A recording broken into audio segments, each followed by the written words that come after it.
Hey everybody, Tim Kawakami here, TK Show, recording from the home studio. Very, very glad to have on my friend, the NFL columnist for the San Francisco Chronicle, Mike Silver. Mike, how you doing today? I'm great, Tim.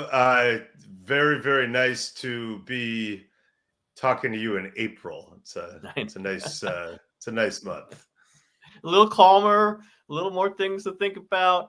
Actually, I've been meaning to talk to you for a little while. Your column last month really put some things, solidified some things I'd been thinking about, but you had reported out that Kyle Shanahan wasn't real thrilled about a lot of things last season, and maybe felt that they were pretty fortunate to get to the Super Bowl. It's just like that was one of those columns, and I'm not just saying it because you hear that. We're like, yeah, that feels so true. Some things that you look back on and go, yeah, it makes sense. Just Mike, as you were talking to people to write that column, were you surprised by what you heard, or did it kind of fill in some gaps? As that column came about, or as you talked to people, kind of what picture did you kind of see from within that building? Well, I was kind of heartened that he owned that part of it, because the optics of firing Steve Wilks, which I think he knew and didn't care about enough not to do it. But I think Kyle knew that it was going to look like he was scapegoating his defensive coordinator, and a guy who is a good man, who is very, very respected in league circles, and who has been through some unfortunate stuff, some of which is the subject of a class action suit that Steve Wilks is now part of with Brian Flores, involving race and the NFL. So you don't really want to be the guy who's like, hey, we just played really well on defense in the Super Bowl against Patrick Mahomes. The offense didn't have a great game against a really good defense. I'm firing my defensive coordinator, and that'll fix it. It looks bad. But I do think that he understood that this was something that hadn't felt right for a while. And so to know that he was at least telling people, yeah, we lost the Super Bowl in overtime and got really close, but we really could have and maybe should have lost to the Packers, and we were getting killed in the first half of the NFC Championship game. So maybe we shouldn't have been there. That to me was at least owning that part of it, that as good as we thought they were at times, like the Dallas game or, the Eagles Philly game. Yeah, that maybe that's not really who they were. I mean, could he have fired Wilks if they get the ball to start over, time come down, score, touch? I mean, could he have fired him still? It's a great question. Yeah, I guess it might have been phrased differently. Like, Steve's decided to move on, but yeah, I guess he could have. I don't know that he would have, because then the optics are super weird. And also, like, what's the worst thing that happens? As defending champs, you don't have great alignment with your coordinator going into year two, but you have a whole offseason to try to work through it. And then maybe you still bring in someone like a Brandon Staley, which he did to freshen it up. But, I just know that Kyle is, as you know, he's smart enough to understand what the optics were of that. And that just shows you how important it was to him to do it, because it was optics be damned. How freshened up do you think they are? I mean, we know there's a draft coming. There might be other signings. But the sense I got from your piece and from just being around them is that maybe they do need some freshening up roster-wise, maybe schematically. We know they've gone through some tweaks schematically, going to the wide nine, all those other things. But like, how freshened up do you think they are? Is it enough? It's a great question. So, as you and I both know, this is the last year of the gift from the salary cap gods, where you can't even go back into Purdy's contract. So you have a quarterback playing at a high level at the cheapest possible cap number. And that's a gift. And especially with, John Lynch and Kyle have done such a great job of constructing this roster with star players, impact players who are the kind of guys they want. And a lot of those guys are top of the market. They got rid of one of them, Eric Armstead, and they got another one, Kyle Juszczyk, to take a little bit of a pay cut, but still they are paying their left tackle, running back, fullback, one receiver, maybe a second one coming, tight end, edge rusher, defensive tackle, middle linebacker, corner. So, they're paying a lot of guys. And it would be ridiculous not to go after it this one more year. The cap just shot up. You still got Purdy on the rookie deal by edict. So you're still trying to load up. But yeah, I do think they freshened up. I think one thing they decided is not having a viable edge opposite Nick Bosa is not okay. And it's not just for the extra pass rushing, but just setting the edge, the basics of it, which Cleveland Farrell was at least able to do when he was out there during the regular season. So at the expense of Armstead, who they love and is decorated and is obviously great in the locker room, great in the community, but had missed a lot of games, they took that money and repurposed it. You're already paying Hargrave. So Leonard Floyd is a guy who's been a really productive guy on the edge and also durable. Even though he's kind of undersized, he's played most of the games in the last few years and throughout his career. Yetur Gross-Matos is a guy who, like Charles Omenihu, like Arden Key, can kind of give you that inside rush and outside. I think he'll help too. And then you get a couple of meat and potatoes tackles opposite Hargrave, starting with Malik Collins, to try to redistribute the money there. They brought in some other guys. I still think they're looking at that safety market, which is so weirdly depressed, and thinking they could get another guy. And that's another topic. But, now you have the draft. You can fill in some of the blanks. They got a corner in Isaac Yiadom, who they think may allow them to move Diamador Lenore inside, which solves your other glaring weakness on defense. And yes, they've taken Nick Sorensen and gone back to basics and made him the coordinator and tried to keep the continuity from the Salo Ryans systems with the wide nine, obviously. But with Staley, I think you have the potential, especially in the back end. I know this is what they said about Wilks, but you have the potential to freshen up and get some of that Fangio style disguising of coverages in the back end, and what he did with the star position, his name, not mine, which Jalen Ramsey excelled at when he was with the Rams. They tried to do stuff with Derwin James, and maybe even Diamador Lenore would be the guy playing that. So it gives you some fresh ideas, but you don't want to freshen it up too much this year, I think, because I still think you're all in with this group and this quarterback on the rookie deal, and then you figure it out. You mentioned Brandon Staley, and I'm just going to, I know you're doing a book that's coming out in October. You've written it, I'm sure, on the Shanahan-McVay relationship in the tree. Brandon Staley was part of that for a big year, a Super Bowl winning year with the Rams, right? I'm trying to remember all this. No, it was the year before. It was the year before, actually. I'm sorry, year before. Then left to become the head coach. Interesting dude. I don't know him at all. I've been around him a little bit. What do you think that personality is going to be like inside 49ers headquarters? They haven't had a guy they just kind of bring in to kind of be a senior associate over defense. The defense corners run everything. It's always been that guy with D'Amico and Robert Saleh. What's the Staley situation going to be like in 49ers HQ? Yeah, it's a great question, and it's evolving, right? The good news is that there is a love fest between him and Kyle Shanahan, I think, in terms of mutual admiration. That's gone on for a few years. They've played against each other and worked out against each other. When he was the Chargers head coach, they obviously had those battles with the Rams. And I'll go back and refresh people's memories about those from 2020, because that factors into the book too. And of course I want to talk about that, but absolutely. He like Kyle, he has a very strong sense of self. He's, not worried about the perception that people think he knows more than anyone in the room at times. And, Kyle, we've obviously seen back that up for years and years.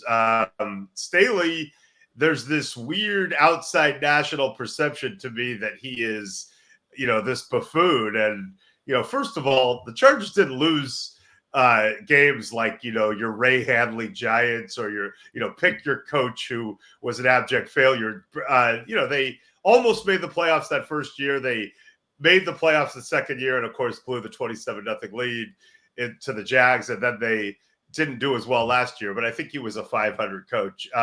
He rubbed people the wrong way outside, especially because he seemed to coach at times as though he knew more than anyone else. Oh, it's 4th and 5 in my own 23.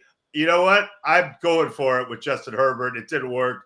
They kicked the field goal. We lost. Ha, ha, ha, Brandon Staley, you and your stupid analytics or your recklessness. And, we could relitigate a lot of those things. I do know that his attitude a lot of times was, I have Justin Herbert and I don't have a great defense like I did with the Rams. And, I'm going to ride or die with this offense at times where it wouldn't necessarily be textbook.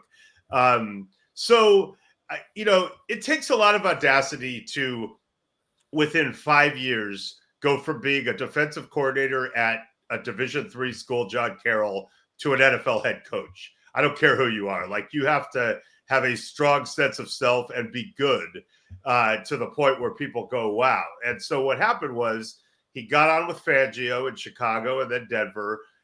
When Sean McVay fired Wade Phillips after 2019 and was looking for a way to freshen up his defense, he was drawn to that Fangio scheme. And we do get into this in the book. It's both McVay and Kyle, when they decided to freshen up their defenses, went with what always bothered them. Kyle hated the Jim Schwartz wide 9, the guys on the outside messing up the outside zone runs and all the bootlegs and all that. And he ended up going and getting Chris Kasarik and fusing the wide 9 with the existing Saleh scheme. McVay the next year went, and you remember famously, even in the Super Bowl year in 2018, they went to Chicago and the Fangio Bears brutalized them in that night game. And then Belichick used some of those principles in the Super Bowl. So the fact that Staley was kind of like young Fangio disciple attracted McVay.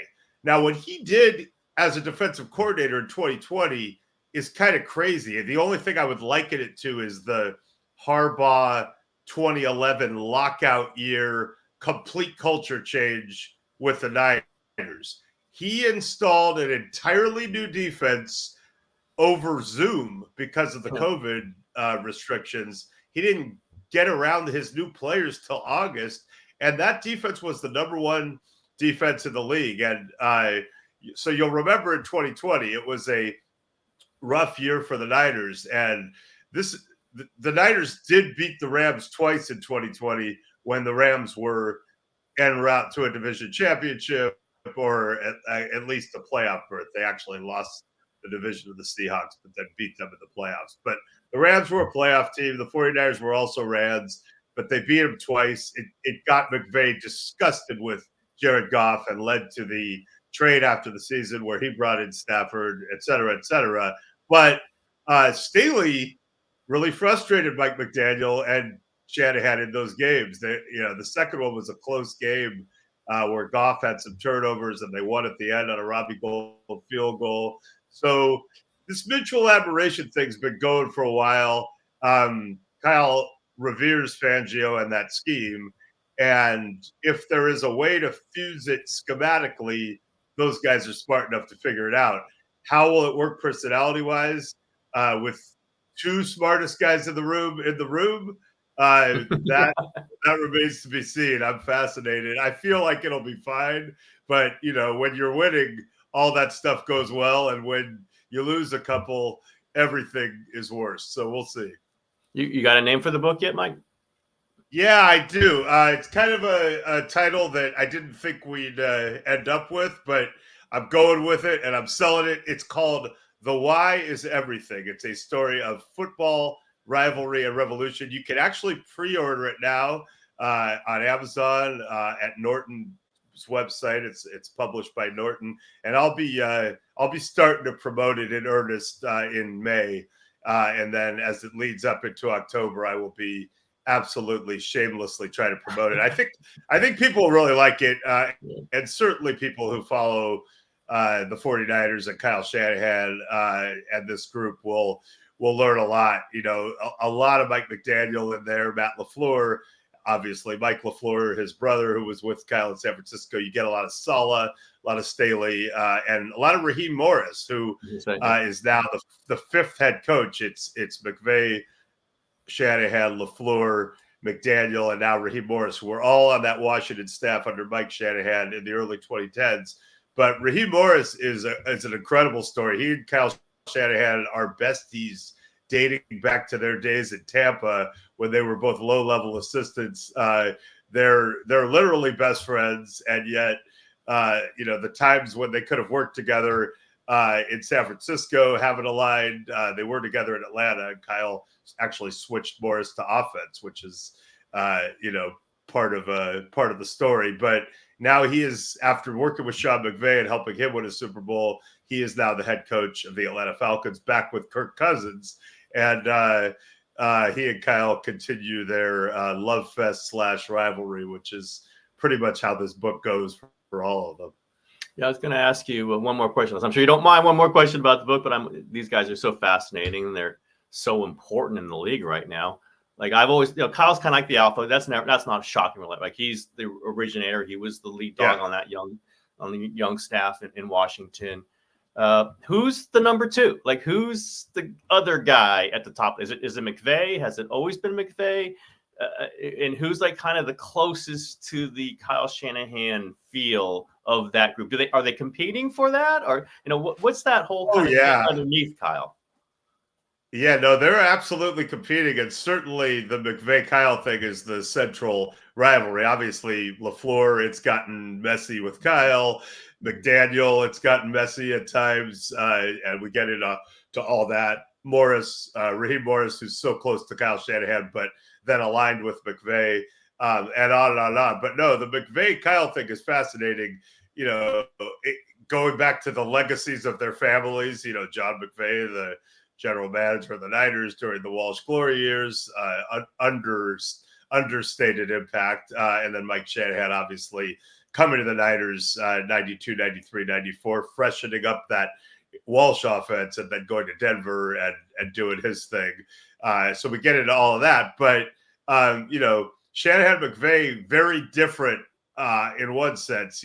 Kyle is kind of like, I will out-scheme you. That is the only thing that's important.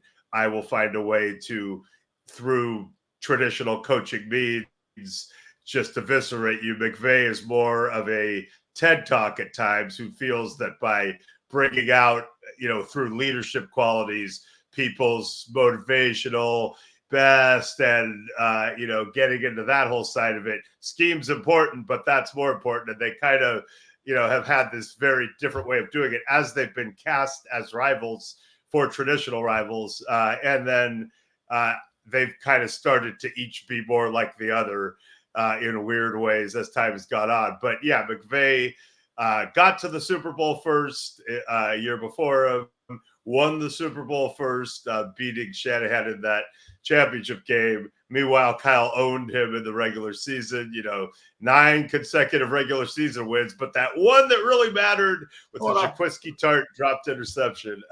So yeah, it's that rivalry is certainly the one that is the central driving force, and not just on the field. They were both in Cabo at separate resorts competing to get Matthew Stafford after that 2020 season. And so, and Trey Lance ensued, et cetera, et cetera. It's just it's a fascinating thing. And, I think Kyle will win a Super Bowl at some point, but until he does, McVay will have that bragging right. And that's the only thing that matters to Kyle Shanahan ultimately.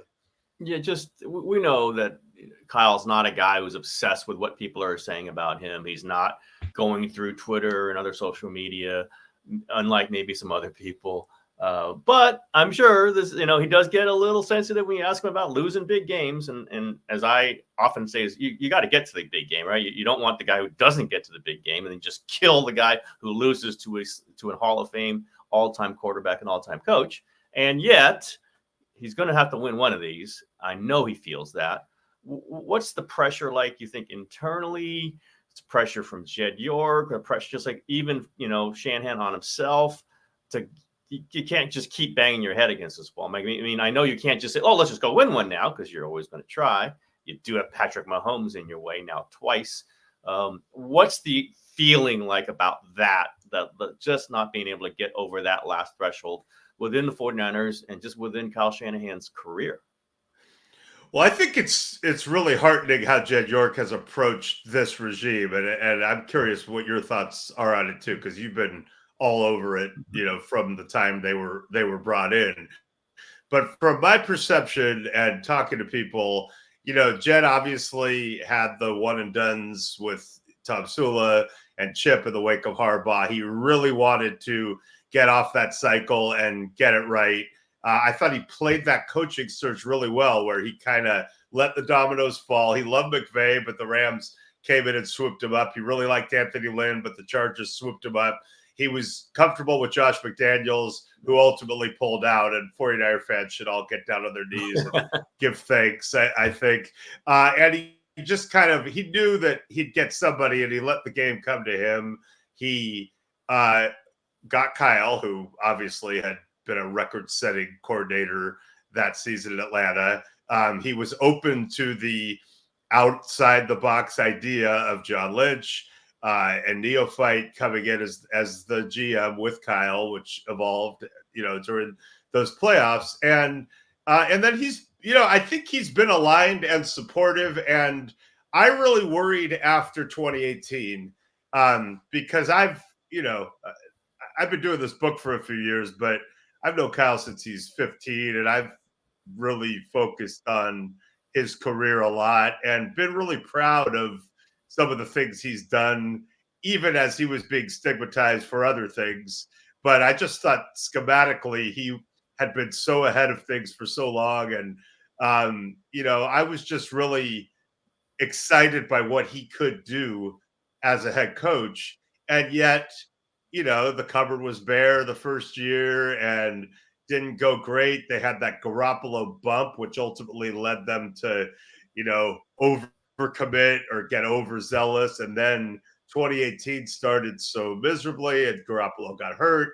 And, there should have been a lot of pressure to win in year 3. And I think there was, like there always is.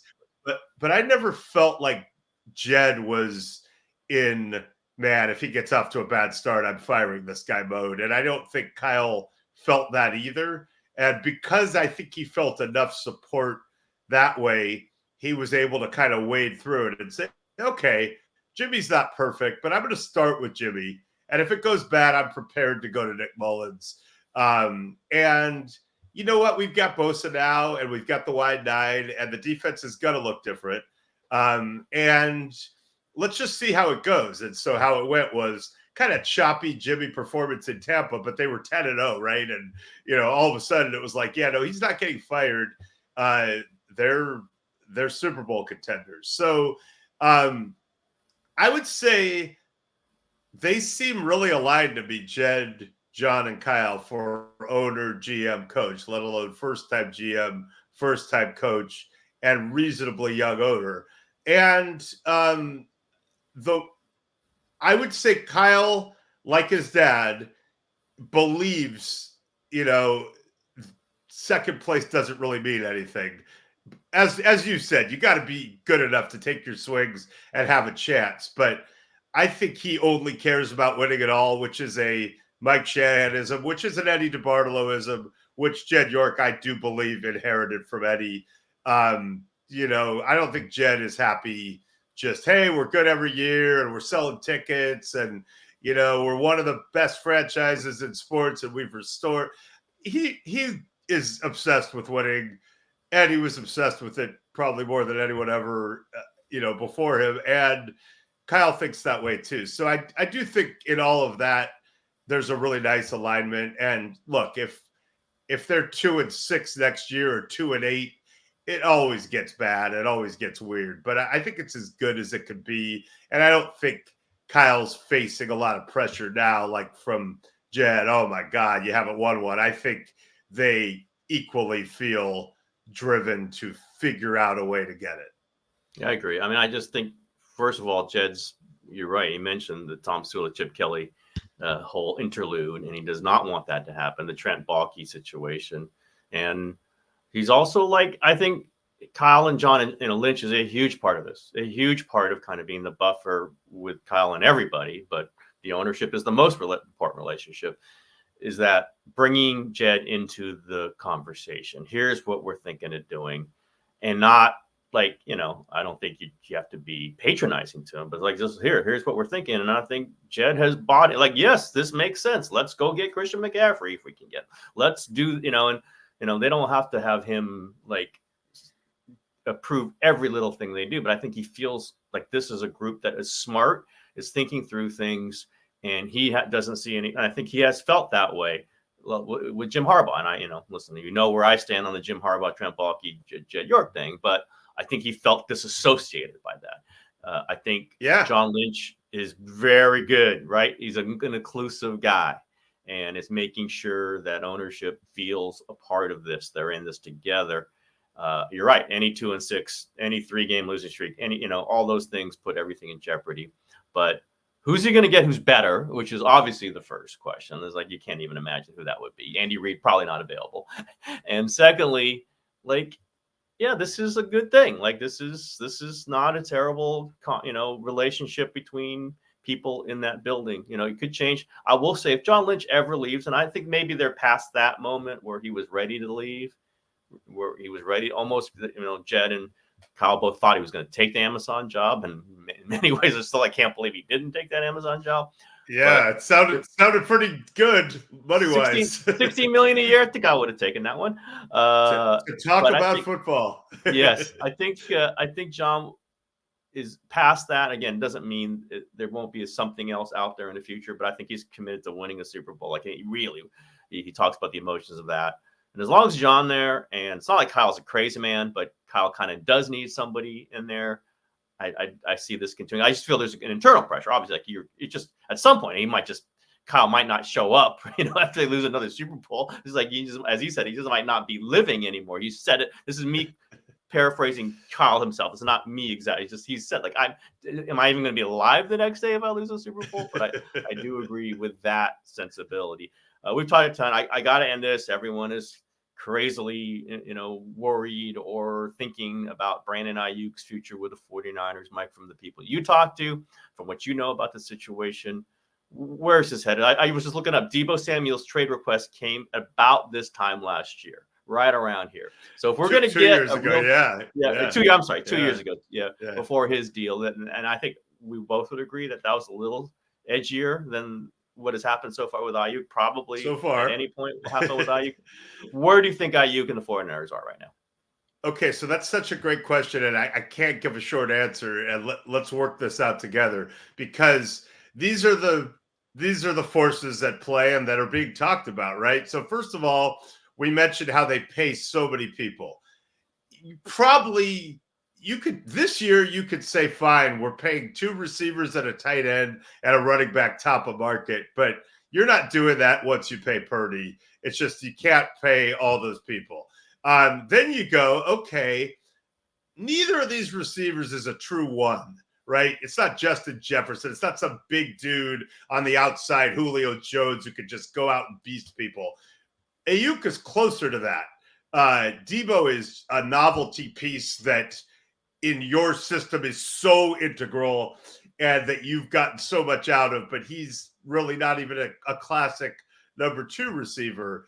Then you go, okay, both Deebo and Kittle, their bodies are kind of breaking a little. They put so much, they play so hard, and they've played a lot, and we're paying them after they fought for these deals. How much longer are they going to be at their peak? Are they descending? Then you go, well, Aiyuk is someone that we drafted, we developed, he got more mature, he got better and better and better. We want to reward that. We want to reap the benefits of that. And then you go, well, what are the intangible values of them? And, Aiyuk has this connection with Purdy, it seems like, but Debo infuses your team with so much energy when he does those things on the field, and Kittle also, and Kittle in the locker room is a big presence and a big deal. And that's the stew. And so if you had your choice, you'd say, I don't want to decide this year. The cap just went up. Purdy's on a rookie deal. We're all in. Let's run it back one more time and then decide. And maybe we even get rid of 2 of the 3, or maybe we don't. But Brandon Aiyuk may not play along. I don't think he's just going to want to come in and play on the 5th-year option. How much leverage he has is another question. But if he makes it messy and says, I want out like Debo did, you may have to decide whether you're paying him. And then maybe you're listening to trade requests for him and or Debo and or Kittle as the draft is playing out. And it's a receiver-rich draft, and you're looking at who you could draft and solve one of the receiver problems for 4 years at market value, or at reduced market value because of the rookie wage scale. So if they can kick the can, I think they want to kick the can. If they don't have that ability to do it without a lot of drama, then I think everything's at play. Yeah, I think I think a version of kicking the can is actually paying him, because if you pay him, I mean, if the equation is like, we don't know what he's going to be like in this year if we don't give him a new deal. Maybe he doesn't show up for the first part of camp. It might be a Bosa situation where you're going down to the last days before week 1, and maybe you don't sign him into week 1, and you're not as good as you want to be. If you do pay him, it's tougher, but then you can make the decision next year about Debo, or next year about Kittle, or next year, I mean, even Christian McCaffrey. I mean, I don't think they would, but that's another one that they could make a decision about at that point. Trent Williams, even, like, again, like, this is a cold world. Like, these are tough decisions. I don't think they want to make that, but if you do, I think they do have to pay Aiyuk or move him. I don't know that that 5th year is a question mark that it's too hard to answer right now. And I think there's a version of kicking it down that includes paying, and it's a lot of money. We know that. But Jet York's got money, Mike. he's got money. Yeah, and I agree with you on all that. And in that version where they pay him, you are kicking the can. But what you're saying is the can is kicked, and that guy's going to still be here in 25 and probably 26. And that, if I were buying jerseys at the team store, which of course I never would, because like you, I would not wear a grown man's active players. As a grown man, I would not wear an active player's jersey, and also we're journalists. But if I were, I would not then buy a Kittle or Debo jersey for 24 if I wanted enduring value for that jersey. But then again, who cares? Even Debo and Kittle would say, if that's what it takes and we all come back and we win it in 24, we'll worry about 25, after that. That's a good problem to have. Yeah, that's what I've just written, that the 49ers are pretty comfortable about Brandon Aiyuk's value for the next 2, 3, 4 years. And they were not real comfortable about Debo's continuing value. And that was the big problem 2 years ago. So, and we'll see, obviously they were super, super comfortable with Nick Bosa's continuing value, like really, really, really, really comfortable in order to Fred Warner wasn't a tough call. I know that. No, exactly. So we'll see. And, I think the Kittle one got a little spiky right at the end, because there might have been some of those issues, and we've tight ends. He had the opt out because it was because of COVID, so he could have toyed with the idea of just, okay, cool, I'm going to opt out this year, and that would have been interesting. Yeah, it's so many interesting things, Mike. We will keep talking about these things. Obviously, when your book's out, we're going to do a friggin' whole show on that. I can't wait to read it.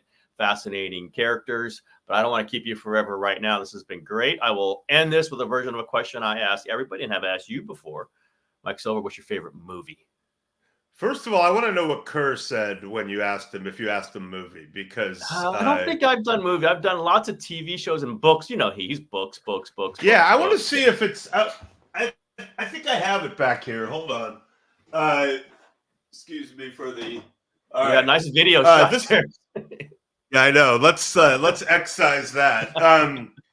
This is Blazing Saddles, and Kerr and I grew up with movies like that, and we often laugh about how that movie could never be made now, at all. It's just horribly, it says, there are of its times. It's of its times. offensive. Yeah, Mel Brooks is a genius, and he is offensive toward everybody, but the offensiveness would not play. So we're big fans of that. I'm a big Animal House guy, and the other one that I would throw out from that era that I will always love forever is the original Longest Yard, the Burt Reynolds Longest Yard. And I'm gonna throw one more thing out there.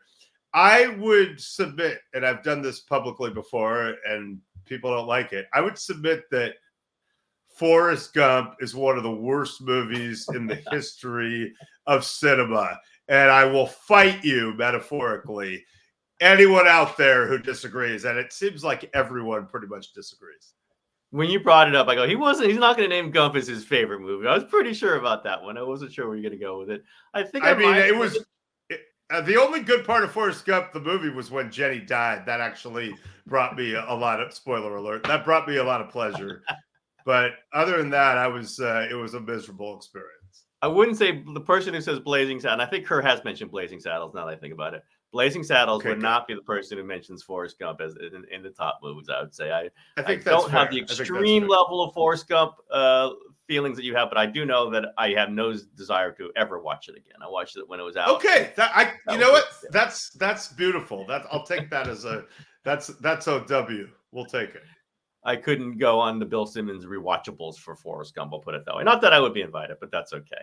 All right, Mike, listen, appreciate this. I've taken longer than I said I would, but the book stuff, I just realized I wanted to talk about it, and I don't think I disappointed you with lots of talk about that book coming out. So thank you so much, Mike. We'll do it again. Yeah, and for those of you who are watching this but are blocked by either of us on any social media feed, I'm glad you got to interact with us in some weird way that you don't normally get to. Not that we have any misgivings at all, ever, about blocking anyone or ever given any thought. You've mentioned many times about us doing something that involves the blocks or the unblocks. I think we can do that now that you say that. We bring up something where those of you who have been blocked try to come back and get unblocked. I'm not even sure how that would work, but or we just take feedback in real time and decide whether to block, mute, or ignore in real time, and then and then turn that into cinema, because usually the decision is block or mute. I mean, sometimes I'll ignore something that's like vague and mild, but mute is a very viable, yes, let's keep it moving. Excellent. You know what? And I don't think we will ever be short of candidates for decisions to make about them. Every day there's something. Every day. Sometimes it's the same guy with both of us. We do know that too. So there's one very persistent person on social media that is going to be, that person will be a record holder probably forever. Never be topped. All right, Michael, so much. Thanks so much for talking. Always great conversation. And I'm sure I'll see you soon. Thank you. All right, everybody. Show for today.